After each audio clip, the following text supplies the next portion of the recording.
You're sitting in a quiet room. No one is watching you. No deadline is crushing you in this exact second. And yet, your chest feels tight. Your mind is somewhere else. Somewhere that hasn't happened yet.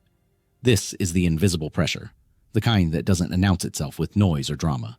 It lives in the space between what you're doing and what you think you should be doing, between silence and the stories you tell yourself about that silence. Most people think anxiety needs a trigger, a presentation, a confrontation, a phone call. But the most sophisticated form of anxiety doesn't need any of that. It feeds on nothing. It grows in stillness. And the more you try to escape it, the more present it becomes. The uncomfortable truth is this: your mind was never designed to stay present. Presence is not its default setting. The brain is a prediction machine. It scans for threats that haven't materialized. It rehearses conversations that will never happen. It replays moments that are already gone. This is not a flaw. This is survival architecture. Your ancestors didn't survive by being present. They survived by being paranoid, by imagining the worst before it arrived, by preparing for dangers that existed only in possibility. And you inherited that system. The problem is simple. The threats changed, but the mechanism didn't. So now you sit in silence, safe, fed, sheltered, and your brain still scans, still predicts, still imagines dangers that don't exist. This is anxiety in silence, not because something is wrong, but because nothing is immediately demanding your attention. And in that vacuum, your mind fills the space, with worry, with projection, with invisible pressure. Let's be clear about what invisible pressure actually is. It's not stress. Stress has a source, a deadline, a bill, a conflict. Invisible pressure has no clear source. It's the weight you feel when you're alone with your thoughts, the tension that appears when you stop moving, the unease that shows up precisely when everything should feel fine. It's the feeling that you're forgetting something, even when you're not, that you're falling behind, even when there's no race, that you're failing, even when there's no test. This pressure doesn't come from the outside world. It comes from the gap between your current state and some imagined standard, a standard you didn't choose, a standard that was built quietly, by comparison, by expectation, by the lay-G of 1,000 small judgments you've made about yourself. And here's what makes it so effective. You can't fight it directly, because the moment you try to eliminate invisible pressure, you create more of it. You add another task to the list, another thing you're supposed to fix, another gap between who you are and who you think you should be. The cycle tightens. So most people do one of two things. They either run from silence, or they collapse into it. Running looks productive. You fill every hour, every gap, every quiet moment with noise, podcasts, music, scrolling, work. Not because you want to, but because stillness feels unbearable. Because when you stop, the pressure rises. So you keep moving. You mistake motion for progress, distraction for peace. And you never actually rest. You just rotate through different forms of noise. The other response is collapse. You stop fighting. You let the anxiety sit on your chest. You become passive, not peaceful. Passive. There's a difference. Peace is active presence. Passivity is giving up the fight but staying in the ring. You're still there, still anxious. But now you're also defeated. Neither approach works, because both treat anxiety as the problem. It's not. Anxiety is a symptom. The problem is your relationship with the present moment, and that relationship was never taught. You were taught to plan, to prepare, to anticipate, to think ahead, but you were never taught to be here, fully, without escape, without the need to fix or improve or optimize this exact second. That skill was treated as optional, a luxury, something for monks or people with too much time. But it's not optional. It's foundational. Because without it, you're always at war with now.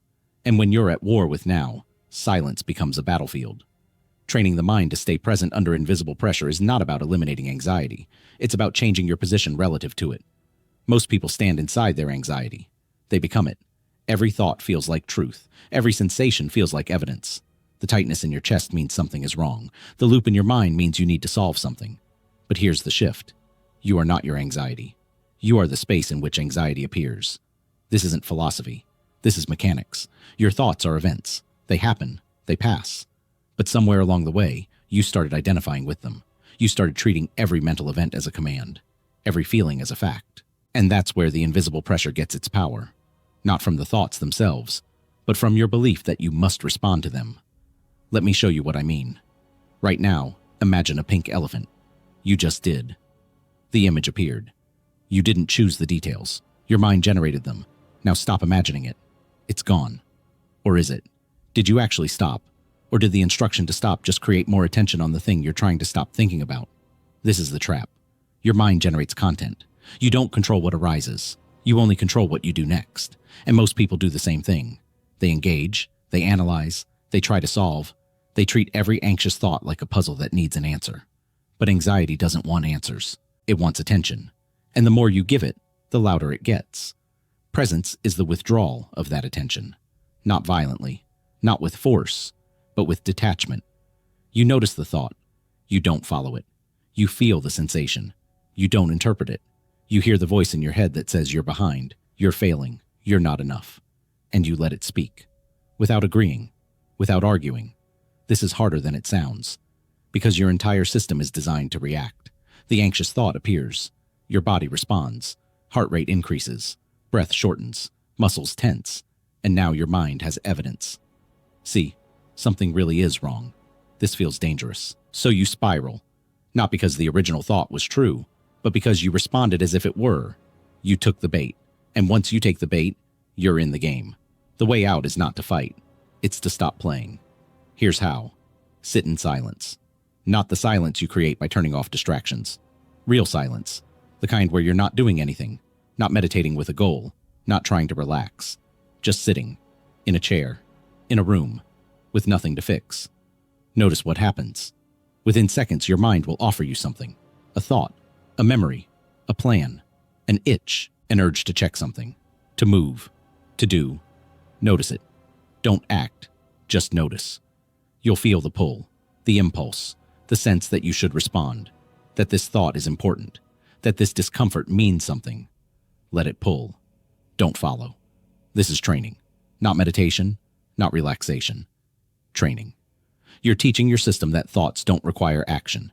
That discomfort doesn't require escape. That presence is possible even when your mind is screaming that it's not.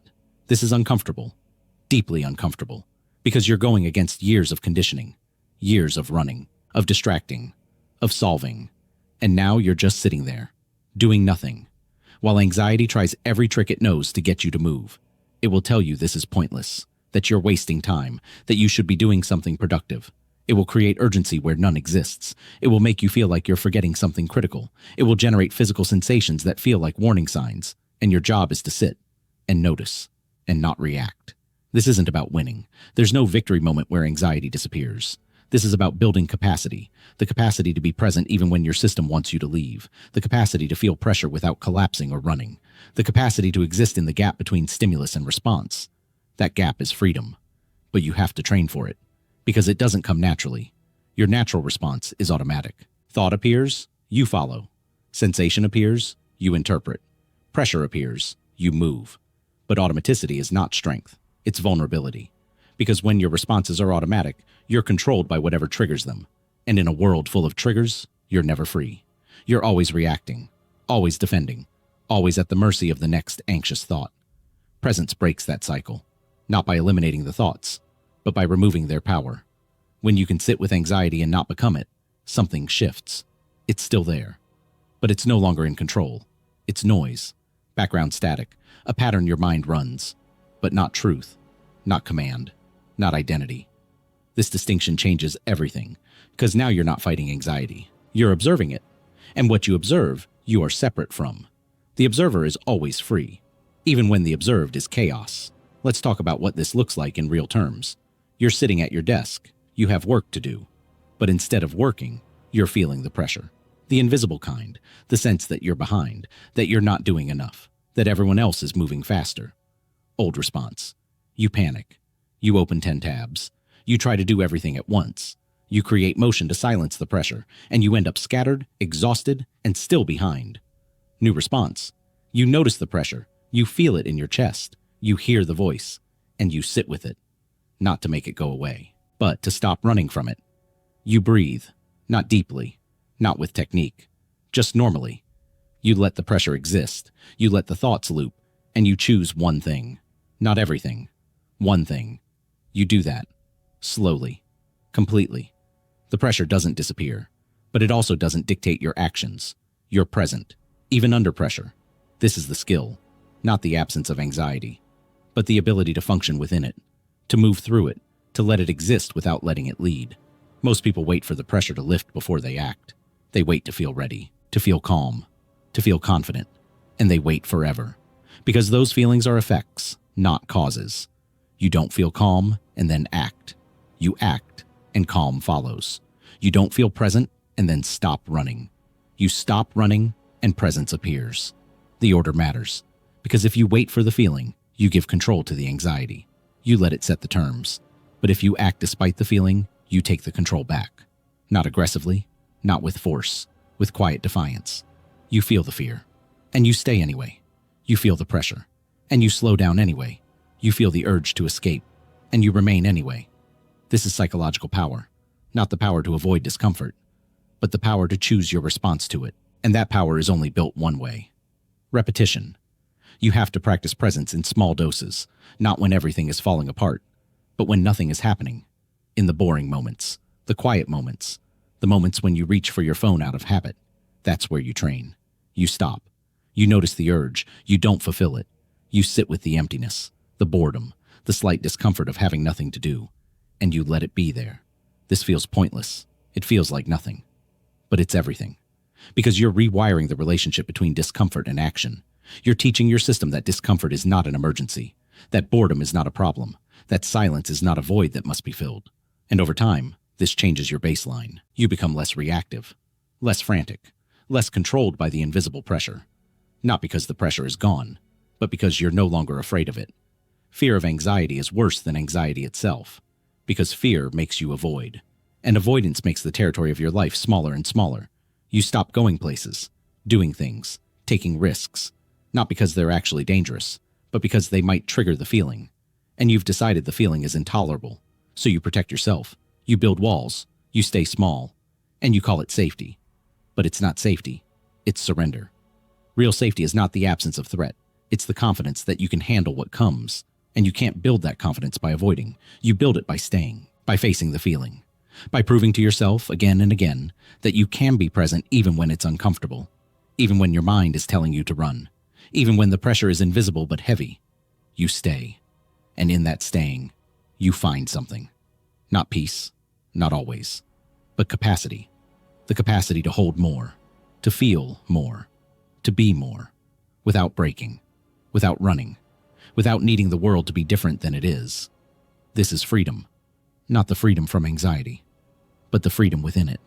The ability to carry the weight without being crushed by it, to feel the pressure without being moved by it, to hear the noise without being deafened by it. You become unmovable, not because you're strong, but because you're present. And presence is the only real ground. Everything else is shifting. Thoughts shift, feelings shift, circumstances shift, but the awareness that holds all of it, that doesn't shift. It's always here, always steady, always available. You just forgot, because you were taught to focus on the content, the thoughts, the feelings, the stories, and you started believing that the content was you. But it's not.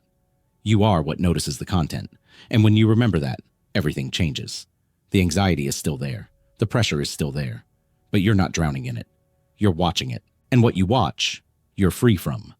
This is not a destination. There's no moment where you arrive and stay arrived. Presence is a practice, a choice you make, again, and again, and again, in silence, in noise, in pressure, in peace. The mind will always try to leave. That's its nature. Your job is not to stop it. Your job is to notice when it leaves and bring it back, not with force, not with judgment, with gentleness, with patience, with the understanding that this is the work. Not once, not when it's convenient, always. And the more you do it, the easier it becomes. Not because the mind stops wandering, but because you get faster at noticing, faster at returning, faster at choosing presence over the pull of the next anxious thought. And in that speed, that efficiency, you find space. Space to breathe, space to think, space to be, without the constant assault of invisible pressure. It's still there, but it's quieter now. Not because it changed, but because you did. You stopped feeding it. You stopped running from it. You stopped treating it like truth. And without your participation, it lost its grip. Anxiety needs your belief to survive, your attention to grow, your fear to thrive. Take those away, and it's just noise. Uncomfortable noise, but noise nonetheless. And you've learned to live with noise, to function within it, to stay present despite it. This is the training. This is the skill. This is the only real control you have. Not over the world, not over your thoughts, but over your response to them. And that response determines everything. It determines whether you're free or trapped, calm or frantic, present or lost. The choice is always yours, even when it doesn't feel like it, especially when it doesn't feel like it. That's when the choice matters most. So sit, in silence, under pressure, and stay. Not forever. Just for now. Just for this moment. That's all presence ever is. This moment, and then this one, and then this one. String enough of them together, and you have a life. Not a perfect life, not a life free from anxiety, but a life lived, fully, consciously, presently, and that's enough.